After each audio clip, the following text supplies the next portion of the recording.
বর্তমান পরিস্থিতিতে যা অবস্থা দেখা যাচ্ছে, অনেক ছাত্রছাত্রীরা আমার কাছে এটাও আবেদন করছে যে স্যার, শুধু কি নার্সিং বা ইঞ্জিনিয়ারিং পড়লেই কি চাকরি পাওয়া যায়? কেননা এই দুটো কোর্সেই যদি আমরা গভর্নমেন্টে চান্স না পাচ্ছি, প্রাইভেটে যদি আমরা যে কোনো প্রাইভেট সংস্থা থেকে যদি আমরা জিএনএম নার্সিং বা এই কোর্সেসগুলো যেরকম মেডিকেল ওরিয়েন্টেড কোর্স এক কথায় যদি করতে চাইছি, খুব একটা কিন্তু কম পয়সার ব্যাপার সেটা নয়।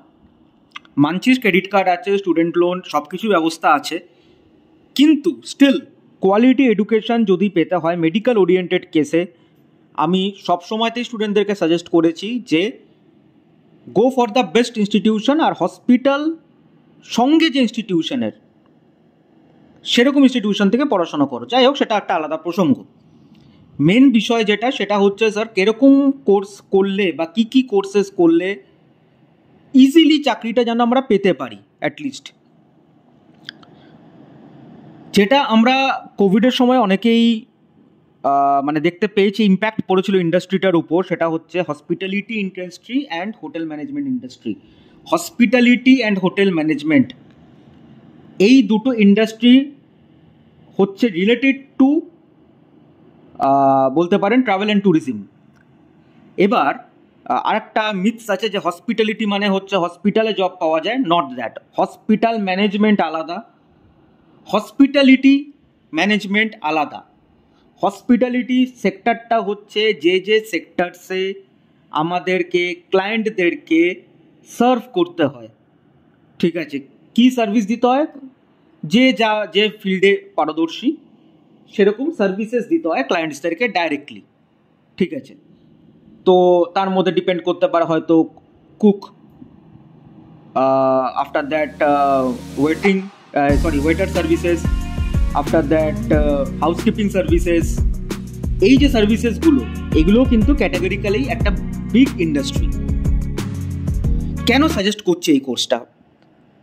দেখুন, নার্সিং, ইঞ্জিনিয়ারিং, মেডিকেল সব ক্ষেত্রে যেটা আমি বলে এসেছি, এখানেও আমি একই কথাই বলবো যে অবশ্যই কোর্স সিলেকশন তো একটা বহুত ইম্পর্ট্যান্ট ব্যাপার, কিন্তু তার চেয়েও বড় ইম্পর্ট্যান্ট ব্যাপার হচ্ছে এই প্রশিক্ষণ বেসড যে কোর্সেসগুলো, সেগুলোতে এমন একটা ইনস্টিটিউট, যে ইনস্টিটিউটের একটা পাস্ট রেকর্ড বা হিস্ট্রি আছে, সেটা প্লেসমেন্ট নিয়ে হোক, পড়াশোনা নিয়ে হোক। কারণ নতুন ইনস্টিটিউশন বা একটু কম ফিজের দিকে তাকাতে গিয়ে অনেক সময় আমরা ফিউচারটাকে কম্প্রোমাইজ করে ফেলি, ঠিক আছে। বিস্তারিত সেই বিষয় নিয়ে অবশ্যই ভিডিওস আসবে। আজকের পয়েন্ট অফ ভিউ হচ্ছে আমাদের মেনলি এই হোটেল ম্যানেজমেন্ট, হসপিটালিটি ম্যানেজমেন্ট এই ইন্ডাস্ট্রিটার উপর। সবথেকে যেটা ইম্পর্টেন্ট পয়েন্ট, সেটা হচ্ছে অ্যাজ লো অ্যাজ পকেট থেকে বা বাড়ির থেকে অ্যাজ লো অ্যাজ 50,000 to 60,000 যদি আমরা খরচা করতে পারছি, বাকিটা ক্রেডিট কার্ড, স্কলারশিপ এইসব মাধ্যমে আমরা অবশ্যই সেগুলো মেটাতে পারবো। বাকি কোর্স ফিজ যেটা আছে, এমন কোর্স ফিজও খুব একটা হাই নয়, 1,80,000 ম্যাক্সিমাম 2 লক্ষ টাকার মধ্যে সেই জিনিসগুলো ভ্যারি করে, টোটাল ফর 3 ইয়ার্স, ঠিক আছে। তার মধ্যে ইন্ডাস্ট্রি স্টাইপেন্ড এইগুলো সব কিছু থাকবে। মেইন জিনিস যেটা থাকবে সেটা হচ্ছে গ্লোবাল এক্সপোজার। এটা এমনই একটা ইন্ডাস্ট্রি যেটা রিলেটেড টু এক কথায় বলতে গেলে মানুষের সাইকোলজি। হোটেল ইন্ডাস্ট্রি বা আমরা 5 স্টার 7 স্টার এই হোটেল ক্যাটাগরাইজেশন বা সার্ভিসেস, ক্রুজ শিপ থেকে শুরু করে সব জায়গাতে, যে জায়গাতেই আমরা বলতে পারেন এই হসপিটালিটি ইন্ডাস্ট্রিটা আছে, সেখানেই কিন্তু এই হোটেল ম্যানেজমেন্ট ইন্ডাস্ট্রি স্টাফস বা এই প্রশিক্ষিত ছেলে মেয়েদের সব সময়তেই কিন্তু ডিমান্ড থাকবে।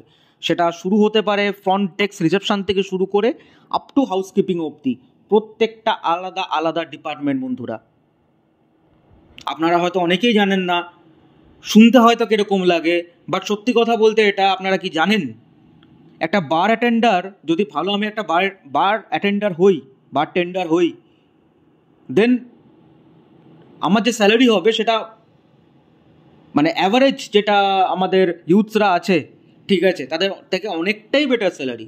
সেম গোজ ফর কুকদের তো বিরাট সম্মান হয়, যে কোনো একটা রেস্টুরেন্ট, হোটেল, যে সেক্টরেই হোক, কুকদেরকে শেফ বলে। তো এই ইন্ডাস্ট্রিটা এখন আপনারা যেটা স্ক্রিনে দেখতে পাচ্ছেন, আমাদের পিক আপ করা একটা এটা কলেজ অবস্থিত কলকাতা সোনারপুরে। কলেজটির নাম হচ্ছে TIEM। প্লেসমেন্টের দিক দিয়ে 100% এই কথাটা সবাই লেখে, সবাই বলে, সবাই ক্লেম করে। লিখিত নিন, এই কলেজ এতটাই কনফিডেন্ট রিগার্ডিং দেয়ার প্লেসমেন্ট। আপনারা যখনই অ্যাডমিশন নিতে আসবেন, অ্যাডমিশনের টাকা পে করার পর আপনাদেরকে জব বন্ড লেটার দিয়ে দেওয়া হয়। জব বন্ড লেটার মানে এটাই যে কলেজ লিখিতভাবে দায়িত্ব নিল আপনার চাকরি করে দেওয়ার। এবার সেটা ডিপেন্ড করে আপনার স্কিলসের উপর। স্বাভাবিক, দেখুন আমি সবসময় একটা কথা আমার ভিডিওসের মাধ্যমে রিয়েল লাইফে সবসময়তে আমি বলে থাকি স্টুডেন্টসদেরকে যে বাবু যত যাই হয়ে যাক কলেজ তো ম্যাটার করেই 50%, rest 50% depends on student. Student কতটা নিতে পারছে, কতটা শিখতে পারছে, কতটা সে নিজের উপর হোমওয়ার্ক করছে, নিজের কাজ করছে। হোমওয়ার্ক মানে এটা নয় যে আমি কলেজের থেকে যে নোটসগুলো পেলাম সেগুলো নিয়ে গিয়ে এটা মিন করছি না। হোমওয়ার্ক মানে আমি মিন করছি এটাই নিজের উপর ওয়ার্ক করা, নিজের পার্সোনালিটি থেকে শুরু করে যেগুলো আমি শিখছি ডেলি টু ডেলি বেসিসে সেগুলোকে ইমপ্লিমেন্ট করা। এক কথায় কোর্সটাকে ভালোবাসা। আমার যদি ভালোবাসা না থাকে, ফর এক্সাম্পল আমার যদি এই ইন্ডাস্ট্রিটাকে ভালো না লাগে, আমি চাকরি করতে আসবো না। বাট আমাদের ইউথসের মধ্যে যে জিনিসটা ডেভেলপ করছে, ঠিক আছে, দেখুন সেলফ রেসপেক্ট আর ইগো এই দুটোর মধ্যে কিন্তু খুব সরু একটা লাইন হয়। আপনার যেটা জব, প্রথম দিন থেকে আপনাকে কেউ স্যার বলে ডাকবে না বন্ধুরা। এই মেন্টালিটি থেকে প্রথমে মাথা থেকে বাদ দিন। যদি কোনো জিনিস ইজি হতো দেন সেটা করার জন্য আপনাকে টাকা দেওয়া হতো না। এটা সব থেকে বড় লজিক। আর এই বড় লজিকটা আমি জানি না কেন গার্জিয়ান্স থেকে শুরু করে স্টুডেন্টসদের মধ্যে এই মানসিকতাটা চলে এসছে। না, দায়িত্বটা তো স্যার কলেজের আমি মানছি, আমি কাউকে ডিফেন্ড করছি না এখানে, বাট আমারও দায়িত্ব নিজের শেখাটা। এইভাবেই আমরা যে কোনো কোর্সেস বা যেগুলো বুমিং সেক্টরস হতে চলেছে আগামী দিনে আরও আমরা ভিডিওস আনতে চলেছি। আমাদের টিম সবসময়ই সহযোগিতা থাকবে আপনাদেরকে বেস্ট কলেজ পিক করে আপনাদেরকে অ্যাডমিশন করানো। End to end admission support আমরা দিয়ে থাকি। যে কোনো অ্যাডমিশন রিলেটেড এনকোয়ারির জন্য আপনারা স্ক্রিনে দেখানো হেল্পলাইন নাম্বারে আপনাদেরকে যোগাযোগ করতেই পারেন।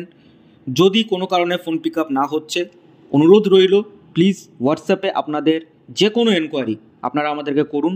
উইদিন 1 আওয়ার আপনাদেরকে গেট ব্যাক করা হবে। সবাই খুব ভালো থাকবেন, সুস্থ থাকবেন।